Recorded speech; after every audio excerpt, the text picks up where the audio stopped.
your hump day. This is Lisa. I'm your gold TA 70s chick here. And today's album is Free, Fire and Water.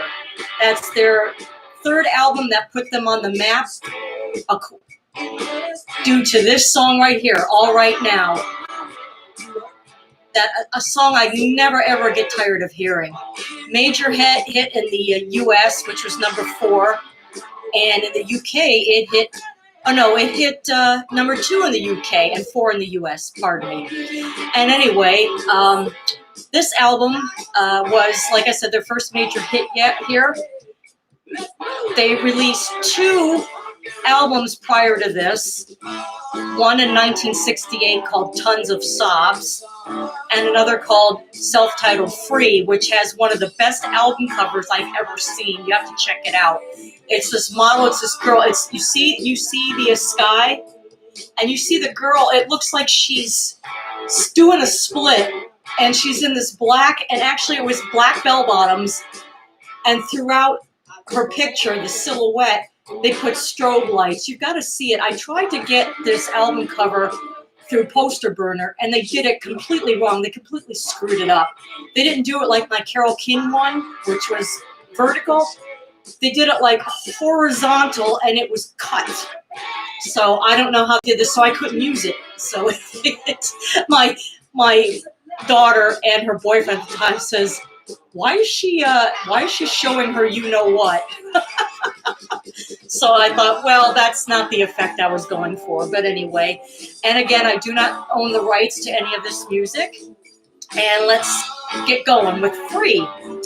They became popular, so popular that they secured a spot in the Isle of Wight Festival in England in August of 1970. And Paul Rodgers was ranked as Rolling Stone number 55 in the 100 best singers of all time, which is true. He's a phenomenal singer. And Paul Kossoff, who's a guitar player, was ranked number 51 of the greatest guitar players. So this was not too shabby at all. And actually, this was written, supposedly this song, All Right Now, was written in less than 10 minutes after a bad gig in Durham. And they remember they were walking off the stage, and they said, we need a rocker. I mean, the other 2 albums, like I said, Tons and Sobs, had their moments. It was kind of a mixed bag. It really wasn't consistent. And their self-titled album, Free, had a few kind of radio-friendly rockers, but still didn't, fail to make a major impact. And the song put this album on the map, and this album reached number 17 in the Billboard Hot 100 albums. And this album was recorded between January and June of 1970, and it was released June 26, 1970, same as when Close to You by the Carpenters was released and went on the charts. And of course, that song went to number 1 on July 25th. This was number 3 or number 4? I keep forgetting. I think it was number 4. But this went to number 4. It was October, released in August, and it went number 4 in October. But there were other great songs on this album that I'd like to show you too. One of them, it's called Mr. Big, and it has a superb bass solo by Andy Fraser. And bass solos are kind of hard to come through. Bass solos are kind of hard to come to. And it's a kind of a shame because, like I said, I'm learning the bass myself. And I've always loved the bass sound. So anyway, let me go to Mr. Big for you. Here's how it starts off. And it's kind of hard to hear the bass solo I'm going to go ahead and play it for you, fast forward it for you for in a few minutes. But maybe you can hear it. If you can't really hear the bass and you don't have this album, definitely check it out. You can check it out on YouTube. You can download it. That's what I've been doing. I've been downloading. Oh, there's the bass. Yeah, they let him shine here on this song. But yeah, definitely check it out. This floored me, that bass solo. I was just completely, it just blew me away. And actually, one of the music critics, Matthew Greenwood of AllMusic, he praised this album and he compared it to that of like bands of Blind Faith, which was a super group that only made it for one album, which is a shame. They did a really good job on that album. And Derek and the Dominoes, which was an offshoot from Eric Clapton and his band, and it even featured, of course, Duane Allman, the late, great Duane Allman, who I covered in my Allman Brothers show, and even Cream, which is really impressive. But I think those will be the next two albums I'll be covering too, are Blind Faith and Derek and the Dominoes, so that's going to be fun too. Nothing too bizarre, nothing over the top like I did Monday. But anyway, this song, All Right Now, it really it reminds me of a summer day in 1970 in my parents' 1966 Bomber, which was white and had a red hardtop. I remember that car. I mean, I can remember bits and pieces of when I was 2 years old, really wonderfully. I'm amazed. And I remember riding around and this song was playing. It was AM radio only at the time.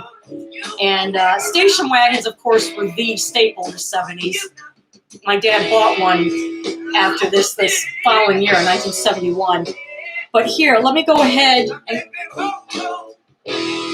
I love this how it kicks off here, and then the bass comes in. Let me go ahead and get towards that. Yeah, Paul Kossoff is a superb guitarist. Okay, Andy, here we go, Andy.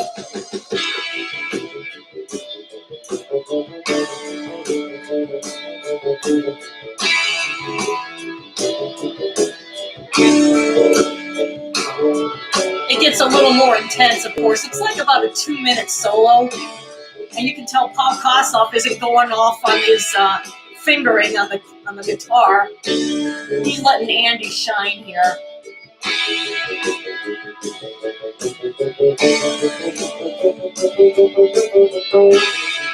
Just phenomenal. I was, my ears, I couldn't believe what I was hearing.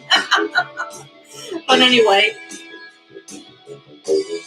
yeah, this album only has 7 songs, only because I think side 3 has the longest. There's this one, and the ballad called Don't Say You Love Me, and of course All Right Now, which is 6 minutes long. But of course they shorten it for a radio play, and the single version they play is not. It's very rough sounding. And I heard it on one of. I like listening to the old American Top 40 that they have on YouTube. They cut out all the songs, which is okay because you can still hear, what Casey Kasem was, his review of the songs and what was playing. You really didn't have to hear the songs themselves, but you hear the beginning of it. When I heard the beginning of the single version, I was like, oh my God, why would they do that? I mean, why don't they just take part of the song? But I guess it's hard to cut off a song in its entirety when it's played on the album. It doesn't sound right. So I guess they have to, of course, they have to butcher it, but then they put in other different guitar sounds. Man, Paul Rodgers was such an incredible singer. And of course, I love Bad Company. When he and Simon Kirke, the drummer, went on to form Bad Company, I remember the Bad Company song. Of course, it wasn't a single. They just played it on the radio. I remember Y100 here in Florida played it. And I remember being in the back sunroom, the stereo was on, and I'm going like this to it, and I'm dancing to it, kind of bopping along to it. I would dig a big hole in the ground. I love that ending of this. A great big hole in the ground. Okay, now we're going to go to the very beginning and play it forward. Here's the very beginning, the title song, Fire and Water.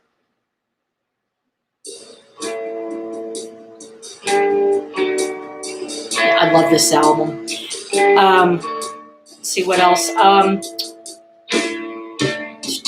Sorry. Anyway, to the this was reissued too. There's a reissue, deluxe reissue version of this with 3 versions of All Right Now. One from a BBC session, the single, and an early version, which is kind of interesting to hear it from different angles and how they were writing, how they were coming about performing the actual sound.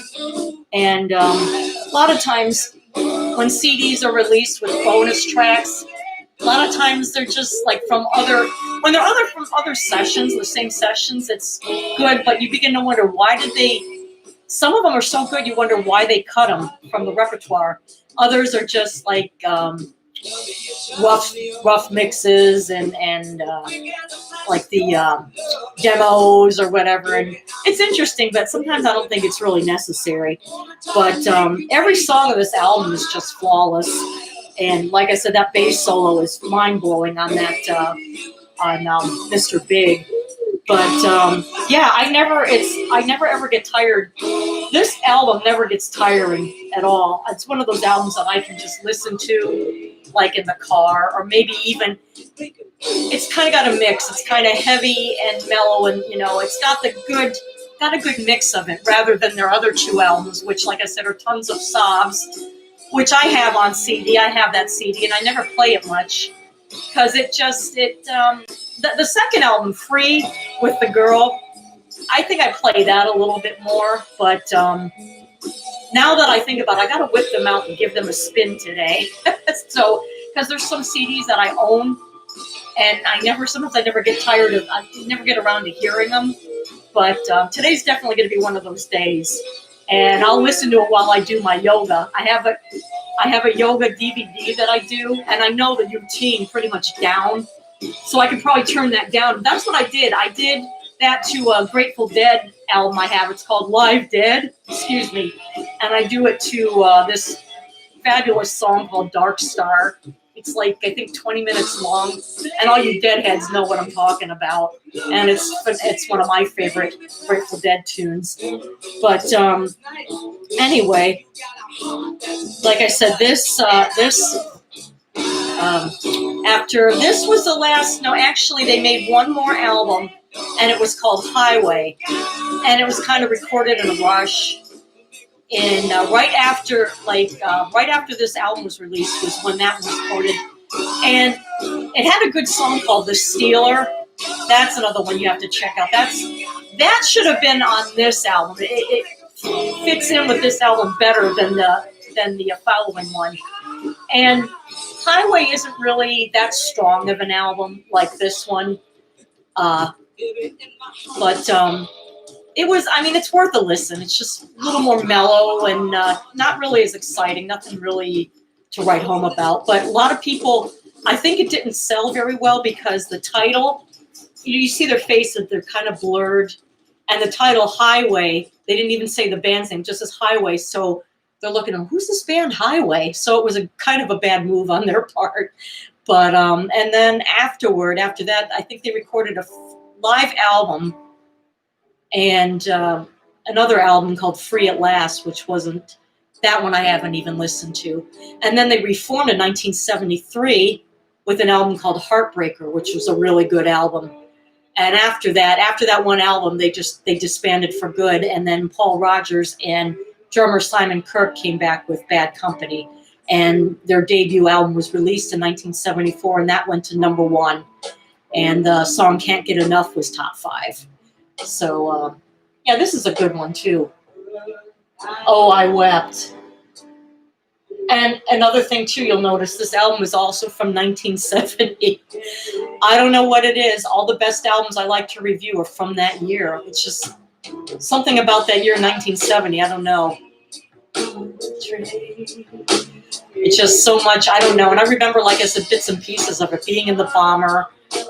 Christmas, I remember so much. It just amazes me.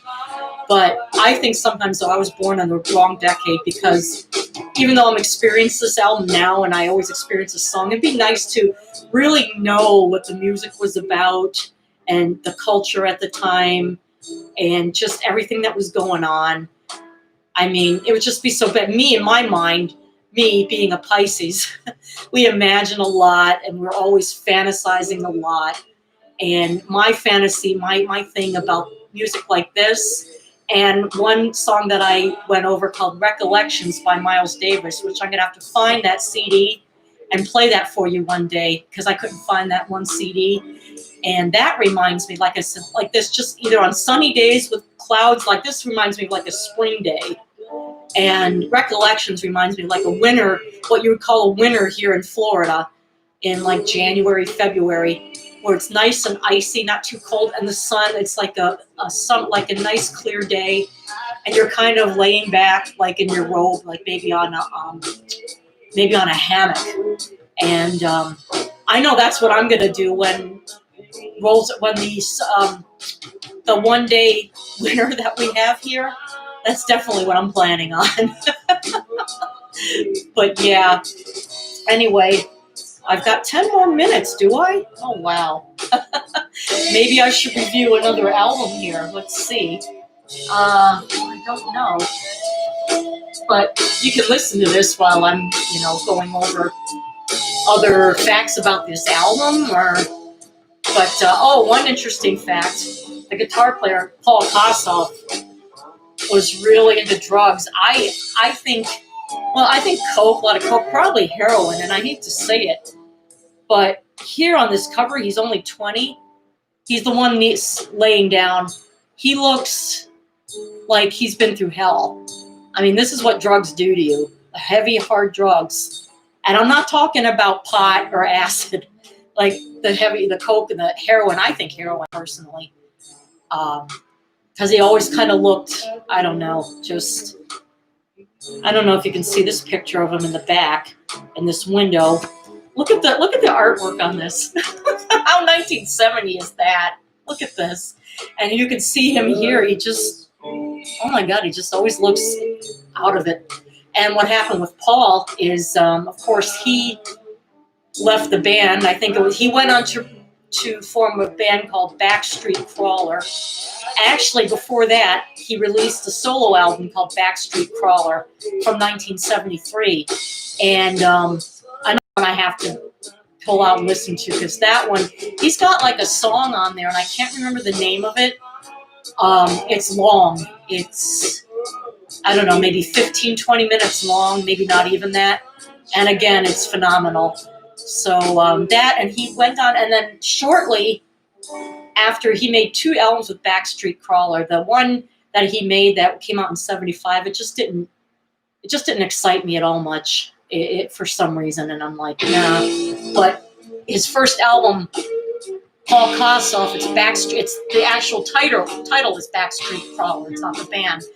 But yeah, he went on, and then in 1976 in March, he was on a transcontinental flight going somewhere, I can't remember where, and he died on the plane. He died sitting up on the plane. Everything just shut down. He was 25, 26, and it's like, weird how way too many musicians died, either 25 or 27. But anyway, that being said, I'm going to play another song. This is a ballad that I just love. It's called Heavy Load, and it's very kind of melancholy sounding, but it reminds you of like being on the road, maybe. It reminds you of carrying a heavy load.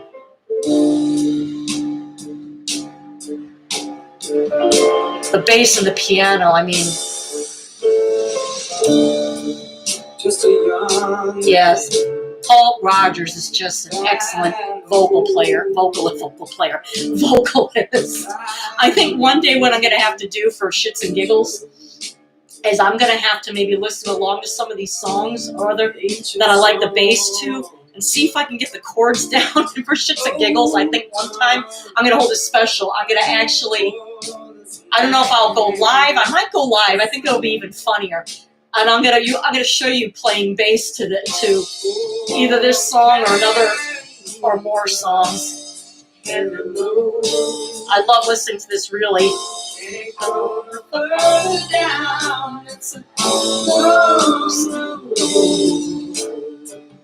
all the but I think I like this. This is my favorite out of the whole album. And hello, future Aries. Thank you, Slim Pickens.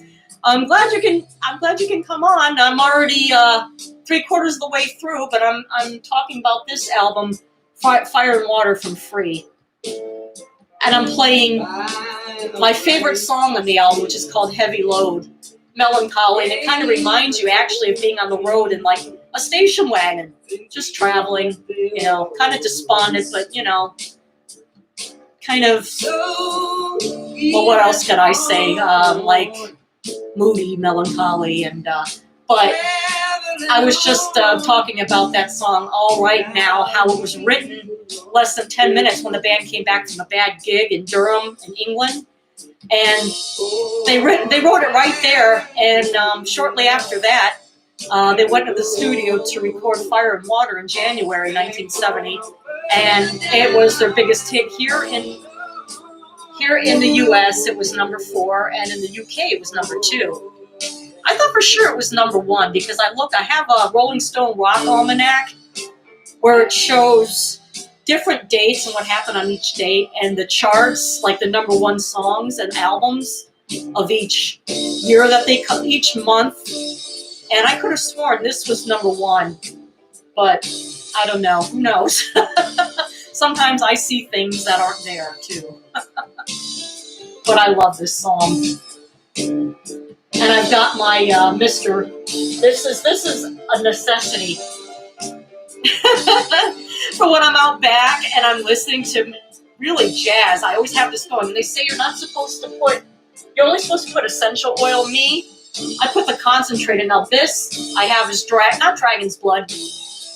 It's Nag Champa. And sometimes it can get gunked up, but I clean it out really good and it lasts quite a while.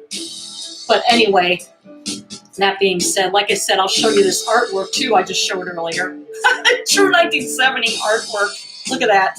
And I'm describing Paul Kossoff, the guitar player, who always looks like he was into drugs. I think heroin, because look, he was only 20 there, 20 or 19, and look how already far gone he looks. And he died on a plane in 1976. This part of the song I love, where it gets mellow here and then it picks up. I love this.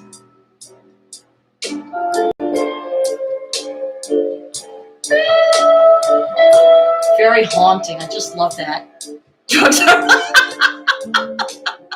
Well, yeah, I know when I was a teenager. There carry heavy load. Yeah, well, like I said, high school was mostly the weed, and I dabbled with coke a few times, but the fun thing for me was LSD. I admit it. But anyway, that last time I did that, I was 25. I never became. Thankfully, I look at people like him and other people that are on the road that are crackheads and meth heads, and I just thank God that I never ended up like that. So anyway, I'm getting off topic here. I played, like I said, most of the songs here, but like I said, All Right Now is one I never get tired of hearing, ever. And you got to check out, too, that song I played earlier. It's called Mr. Big. It has a phenomenal bass solo by Andy Frazier. They let him shine. This was his crowning moment in this song. You can hear a little bit of the bass here. Wait a minute, not now. After the 4th bar.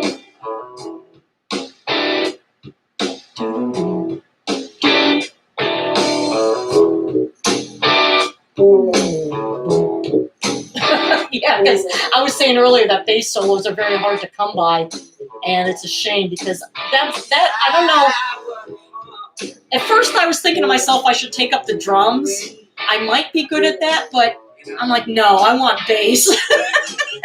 I think it might be a little bit easier to learn. I haven't learned to walk it yet, but given practice, I'm sure I will one of these days. Anyway, I don't know if you caught my my statement about how I said a song like this or similar, what I might want to do is practice, see if I can play along. And for shits and giggles, I'm going to go ahead and go live with it so you guys can have a good laugh. Anyway, that will end the not so a half-hour album review, but it was free, Fire and Water. And if you don't have the album, definitely check it out. And if you know anybody who would like to hear more album reviews and they want to check out something and somebody different and a little more kooky, they can check me out. Just let them know and have them come on. If they don't listen or watch the video, that's fine. Just please give it a thumbs up. I would greatly appreciate it.